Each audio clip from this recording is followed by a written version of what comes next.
Boa noite a todos os presentes aqui no Núcleo Espírita Caminho da Luz e aqueles que nos assistem pela internet. Vamos agradecer a presença dos nossos guias e mentores espirituais e pedimos que nos auxiliem e nos inspirem no entendimento, inclusive aqueles espíritos desencarnados e necessitados de auxílio, também presentes, para que todos possamos colocar em prática os ensinamentos do estudo de hoje sobre o tema que é sonambulismo, êxtase e dupla vista. Esse tema é discutido no Livro dos Espíritos, na segunda parte, capítulo 8, que fala sobre a emancipação da alma. As perguntas de número 425 e 454 tratam do tema, mas nós não vamos nos ater a elas. Fica para aqueles que têm curiosidade, que querem complementar e respostas a determinadas curiosidades. E nós vamos nos ater só ao item 455, que é o que resume, sobre os fenômenos sonambulismo, êxtase e dupla vista. São observações e conclusões do Allan Kardec e, por ser mais objetivo e sintético, eu preferi se ater a eles para a gente não ficar com a palestra muito longa. Bom, ele retrata de maneira didática, nas suas conclusões, primeiro a respeito do sonambulismo. O sonambulismo pode ser natural ou magnético. O sonambulismo natural se produz de modo espontâneo e independe de qualquer causa exterior conhecida. Em certas pessoas, dotadas de organização própria, preparação especial, podem ser provocados artificialmente pela ação do agente magnético. Só que isso tem que ser feito de maneira séria, porque existem riscos se não for bem intencionado e tiver a presença de pessoas que possam prejudicar. O sonambulismo magnético só difere do natural pelo fato de ser provocado, enquanto o outro é espontâneo. Então a gente tem conhecimento de vários casos de hipnose, e isso muitas vezes é explorado comercialmente, e a gente sabe que não é o melhor meio para se exercitar esses fenômenos. Desculpa, só eu esqueci de tirar o barulho. Bom, o sonambulismo magnético já foi muito explorado no passado por charlatães, inclusive na época de Kardec. Tanto é que existia uma efervescência de até apresentações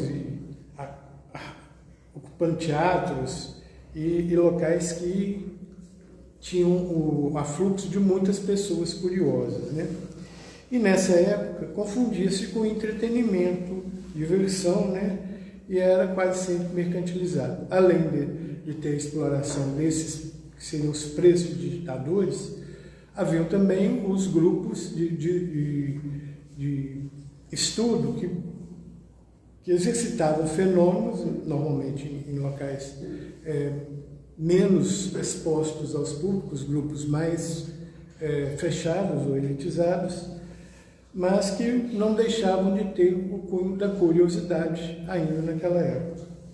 Bom, desde essa época, a ciência tem aprofundado o estudo do sonambulismo, tanto natural como artificial, e a gente passou, depois dos estudos de Kardec, dos livros que foram escritos para solidificar a doutrina espírita, a gente teve uma evolução também na psicanálise e outras terapias alternativas sérias, que mesmo que sejam monetizadas, que sejam exploradas comercialmente, elas reduzem cada vez mais a possibilidade do charlatanismo, porque elas têm uma intenção séria.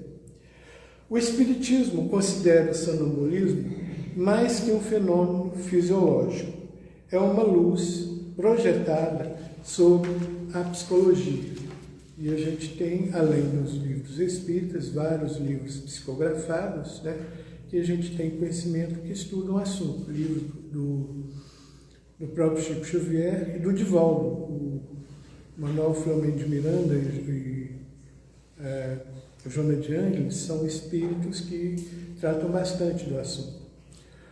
O sonambulismo possibilita o estudo da alma porque é nele que ela se mostra claramente. A causa da clarividência do sonâmbulo, seja magnético ou natural, é um atributo da alma, uma faculdade inerente a todas as partes do ser incorpóreo que existe em nós e que tem como limites apenas aqueles assinalados à própria alma. O sonâmbulo vê em todo lugar onde sua alma possa transportar-se, seja qual for a distância. Na visão à distância, o sonâmbulo não vê as coisas do local onde se encontra o seu corpo, como se fosse por meio de um telescópio. Ele os vê como se estivessem no lugar onde eles existem, porque, na verdade, sua alma lá se encontra e para lá se transporta.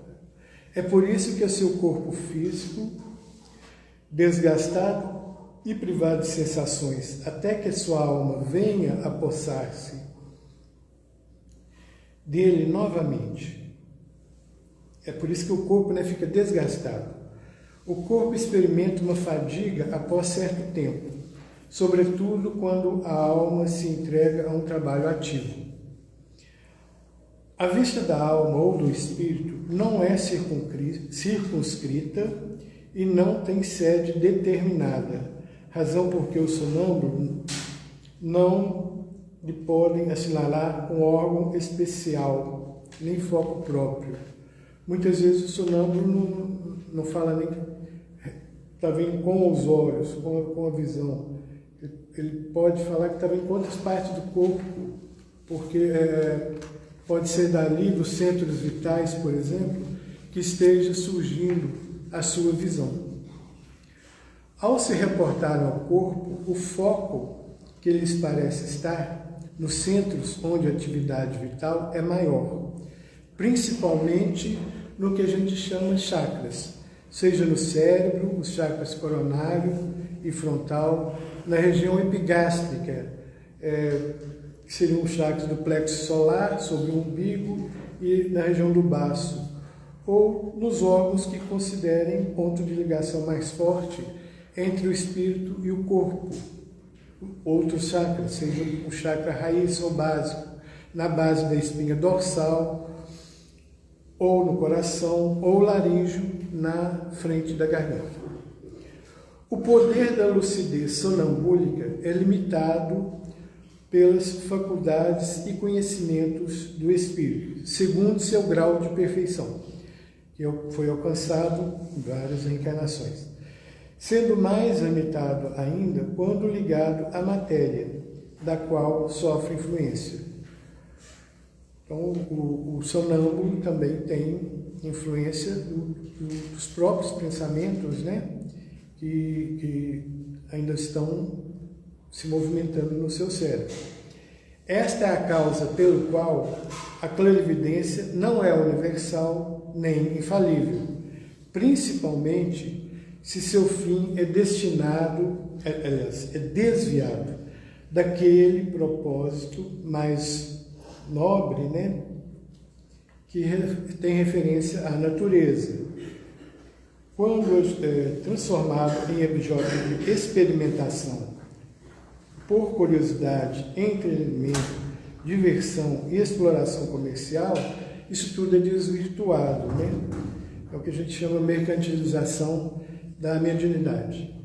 Assim como tem uma mercantilização de profissões nobres, a gente tem muito mais séria a mercantilização da mediunidade, que muitas vezes não foi por nosso esforço de estudo profissional. Na realidade, muitas vezes é um dom que a gente tem a desenvolver, mas que é um dom dado por Deus para a gente praticar a caridade. No estado de desprendimento do espírito em sonambulismo, fica mais fácil a comunicação com outros espíritos, encarnados ou não encarnados, através das vibrações e dos fluidos que compõem os perispíritos e servem de transmissão ao pensamento, numa comparação mais rasteira, como um fio elétrico.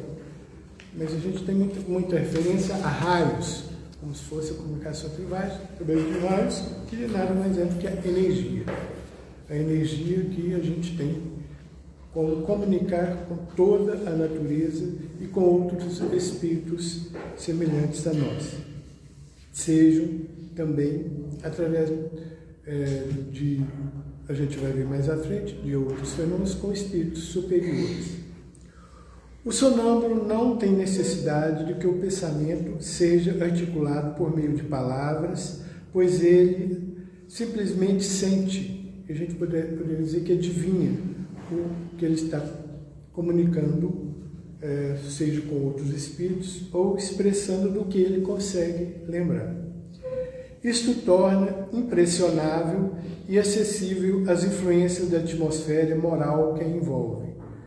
Então, seja ele direcionado por um hipnotizador ou estando na presença de várias pessoas curiosas, isso vai criar uma atmosfera que vai influenciar também.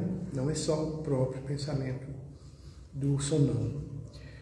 Essa também é a razão pela qual o concurso de numerosos espectadores, principalmente os curiosos, que são muitas vezes mais ou menos malevolentes, prejudica de modo essencial o desenvolvimento das faculdades mediúnicas do sonâmbulo, que, a bem dizer, se recolhem sobre si mesma e só se desdobram com total liberdade no meio íntimo ou simpático.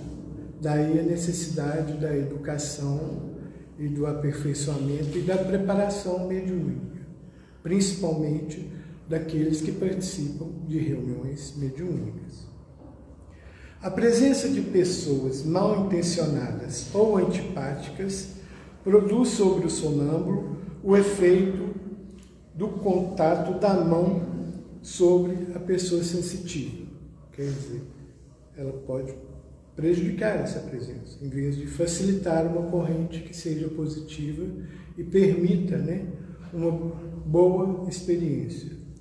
O sonâmbulo vê ao mesmo tempo o seu próprio espírito e o seu corpo. Nem sempre o sonâmbulo se dá conta dessa situação. E essa dualidade faz que muitas vezes ele fale de si como na terceira pessoa. E ora é o ser corporal que fala ao ser espiritual, ora é o contrário, é o ser espiritual que fala ao ser corporal. Em cada encarnação, o espírito adquire um acréscimo de conhecimento e de experiência. Através do véu do esquecimento, não se lembra da parte, quando encarnado, em matéria excessivamente grosseira, mas como espírito recorda-se delas. Por esta razão, certos sonâmbulos revelam conhecimentos superiores ao seu grau de instrução e mesmo superiores às suas aparentes capacidades intelectuais. Portanto, a inferioridade intelectual e científica do sonâmbulo, quando desperto, não nos autoriza a julgar previamente os conhecimentos que ele possa revelar do estado de lucidez. Muitas vezes a gente julga que ele está mistificando, e pode não ser. Ele também pode receber informações e conhecimentos que se lastreiam naquela base que ele tem de outras encarnações, ou mesmo de espíritos superiores que permitem que ele faça revelações por autorizações dos espíritos mais superiores ainda.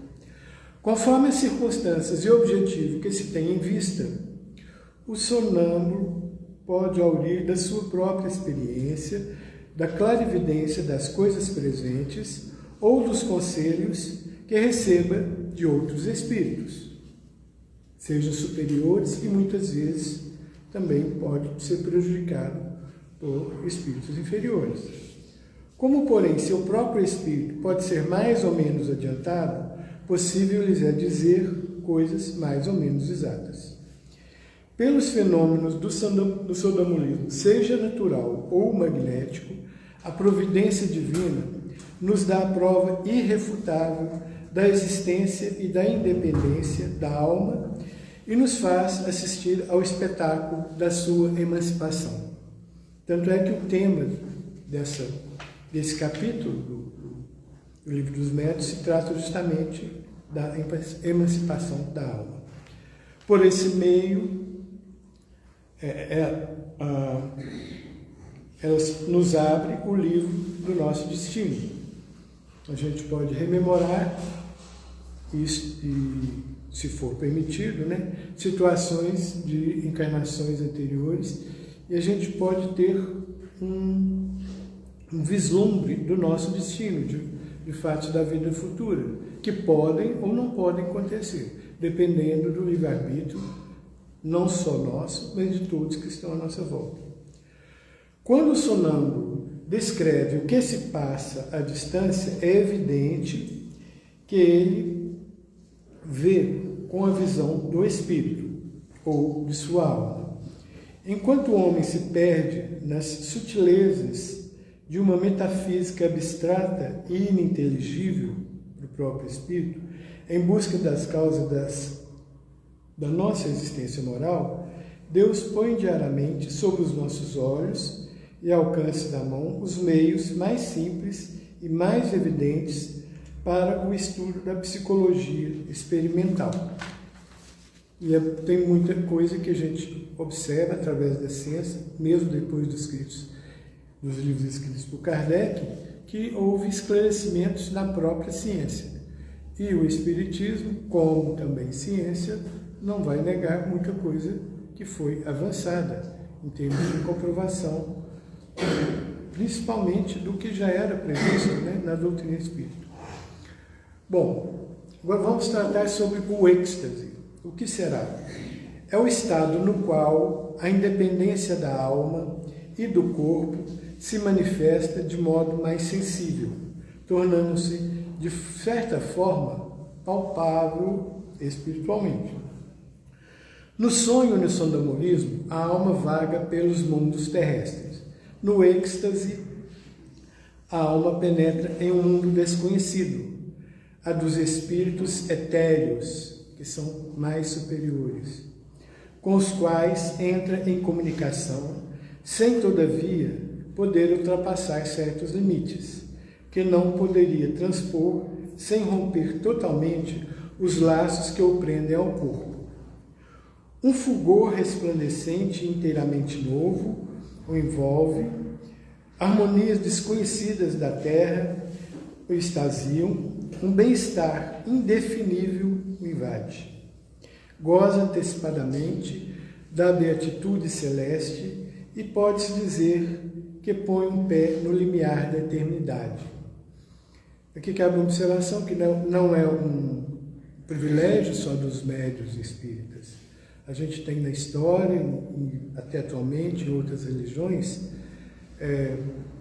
espíritos muito elevados que se dedicam à própria religião, à caridade, e que têm uma elevação muito grande. Então a gente tem várias histórias relacionadas a orientais que atingem o que eles chamam de nirvana, que é nada mais esse êxito que a gente fala dentro do espiritismo. A gente tem até dentro das próprias religiões africanas e resultante dos índios, do xamanismo, relatos e sensações presentes que são médios também, que relatam coisas parecidas ao que a gente tem descrito como êxtase no Espiritismo. No estado de êxtase, o aniquilamento do corpo é quase completo. Ele só mantém, por assim dizer, a vida orgânica. Nesse estado, desaparecem todos os pensamentos terrestres. A gente pode fazer uma observação aqui, que quando a gente vai meditar, a gente vai caminhando para uma preparação para esse tipo de estado. Então, cede-se lugar ao sentimento purificado, que é a própria essência do nosso ser imaterial. Inteiramente entregue a tão sublime contemplação, o estático, é o nome que se dá a quem está em êxtase, encara a vida apenas como uma parada momentânea para ele. Os bens e os males, as alegrias grosseiras e as misérias da terra não passam de incidentes fúteis de uma viagem, na qual se sente feliz por ver o termo. Quero lembrar aqui que das últimas palestras eu falei a respeito de viagens, né? Viagens espirituais, que envolve um termo mais genérico, e as viagens dos espíritos, que é o que a gente está focando nesse momento. Há estáticos, aqueles que experimentam o êxtase, que são como sonâmbulos. A sua lucidez pode ser mais ou menos perfeita. E o próprio espírito, conforme seja seu grau de elevação, mais ou menos apto a conhecer e a compreender as coisas. Então, o fato de alguém estar em êxtase não significa que ele esteja totalmente elevado em comunhão com os espíritos superiores. Ele ainda pode ter turbações. Algumas vezes, porém, há neles mais exaltação do que verdadeira lucidez. Ou melhor, dizendo, há neles sua exaltação lhes prejudica a lucidez. E por isso que suas revelações muitas vezes são uma mistura de verdades e erros, de coisas sublimes e absurdas, ou mesmo ridículas. Aí a gente vai rever sobre os falsos profetas. Tem uma explicação, porque muitas vezes tem coisas que são previsões que ocorrem, são corretas, muitas vezes são alucinações e que não tem nada a ver, são totalmente ridículas. Por isso é que a gente tem que usar a voz da razão, muitas vezes, nessa interpretação. Espíritos inferiores aproveitam-se frequentemente dessa exaltação, que sempre constitui causa de fraqueza, quando não se sabe subjugá-los para dominar o estático. Para tanto, assumem a seus olhos aparências que o mantêm apegado às ideias e preconceitos do estado de vigília. Cabe a nós julgar friamente e pesar suas revelações na balança da razão. A gente fala muitas vezes que a gente não pode julgar os outros, mas a gente pode julgar o que a gente está recebendo de informação, de ensinamento e de experiências relatadas pelos outros. Isso é raciocinar, e nós não deixamos de ser uma religião que também raciocina. O fenômeno da dupla vista é uma forma de emancipação da alma, que às vezes se manifesta no estado de vigília. Então, aqui a gente está considerando já uma situação que o médium, né, está consciente e tem uma percepção, né, de uma vista do espírito ao mesmo tempo que está em vigília. Consiste na faculdade de ver, ouvir e sentir, então não é só ver, né? Além dos limites dos nossos sentidos. Percebem as coisas ausentes por toda parte, onde a alma possa estender a sua ação. Veem, por assim dizer, através da vida ordinária e como por uma espécie de miragem. A gente fala muito em clarividência, mas não é só esse tipo de mediunidade que envolve a dupla vista. No momento em que o fenômeno da dupla vista se produz, o estado físico do indivíduo é sensivelmente modificado. O olho tem algo de vago, ele olha sem ver, parece que não está vendo. Toda a sua fisionomia reflete uma espécie de exaltação. constata-se que os órgãos visuais são alheios ao fenômeno, já que a visão persiste apesar da oclusão, o tamponamento dos olhos. Mesmo assim, ainda se tem a dupla vista. Esta faculdade não parece não natural como a de ver.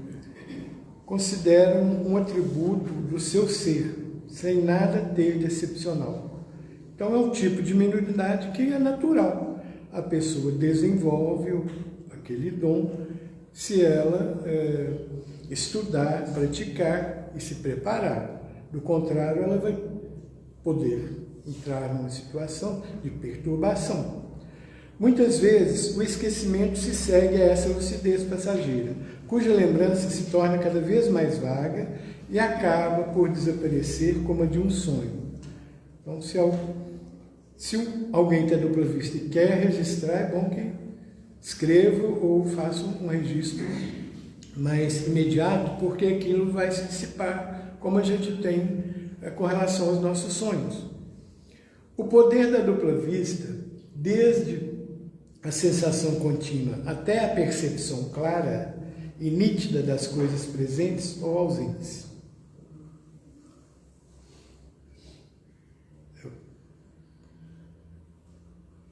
Desculpa, eu não falei corretamente. O poder da dupla vista, desde a sensação confusa até a percepção clara e nítida das coisas presentes ou ausentes. No estado rudimentar, ela confere a certas pessoas o tato, a perspicácia, uma espécie de segurança em seus atos, o que se pode chamar de, é um termo, entre aspas, precisão de golpe de vista moral. É o termo que o Kardec usou. Mais desenvolvida ainda, mostra os acontecimentos que se deram no passado ou estão por dar-se no futuro. Mas isso tudo é de maneira nebulosa e a gente não pode considerar isso como profecias, mas são um vislumbre do destino de determinadas pessoas, de determinadas situações, de determinados acontecimentos. Isso foi muito explorado no passado. A gente tinha os oráculos, a gente tinha os adivinhos, tanto na Grécia, entre os romanos e mesmo entre outras religiões, né, que desvirtuavam esse tipo de fenômeno. O sonambulismo natural ou artificial, a êxtase e a dupla vista são variedades ou modificações de uma mesma causa. São manifestações mediúnicas, a gente sabe muito bem. Esses fenômenos, assim como os sonhos, fazem parte da natureza, são muito naturais e por isso sempre existiram. A história nos mostra que foram conhecidos e até explorados, desde a mais remota antiguidade, encontrando-se neles a explicação de uma porção de feitos que os preconceitos fizeram ser vistos como sobrenaturais. E sempre houve mistificação, sempre houve uma interpretação desvirtuada, né, de muitas revelações. Então a gente teve muita coisa que foi realmente um grande avanço do ponto de vista espiritual e teve também atrasos que foram direcionados pelos falsos profetas. Bom, eu falei sobre os três fenômenos. Se alguém tiver alguma pergunta, estamos abertos. Senão vou encerrar. Bom, eu sugiro que todos leiam no Livro dos Espíritos a parte, né, que se refere a esses fenômenos. São muito esclarecedores e também vale a leitura de livros relacionados ao desenvolvimento da mediunidade. Inclusive as apostilas, né, que a gente tem da FEB da União Espírita Mineira, da FEB, né? Tem apostilas que são bem esclarecedoras. Bom, nós finalizamos pedindo a todos que mantenham sua elevação de pensamento e mentalizem uma atmosfera de amor e paz que se expanda dessa casa espírita e do nosso interior, representado pelos nossos corações, ampliando para nossos próximos através dos nossos familiares e amigos e direcionando vibrações positivas para o nosso entorno geográfico, cidades, estados, países, o mundo inteiro. Seja natureza e humanidade, encarnados e desencarnados, para que todos se direcionem numa evolução conjunta e equilibrada, com saúde mental, física e espiritual, que possibilite resoluções e práticas do bem, que possam amenizar as provas e expiações daqueles que ainda se encontram em aflição, sejam os doentes, hospitalizados ou não em seus lares, os encarcerados, os marginalizados, pobres, mendigos, os invisíveis, os oprimidos por disputas e guerras insanas, lembrando que todos são nossos irmãos, diante de um só Pai, e igualmente caminhamos na mesma estrada evolutiva. Que Deus tenha piedade e misericórdia com todos, mesmo que seja ponderada e no tempo de nosso merecimento, pois estamos destinados à evolução eterna. Que assim seja. Muito obrigado.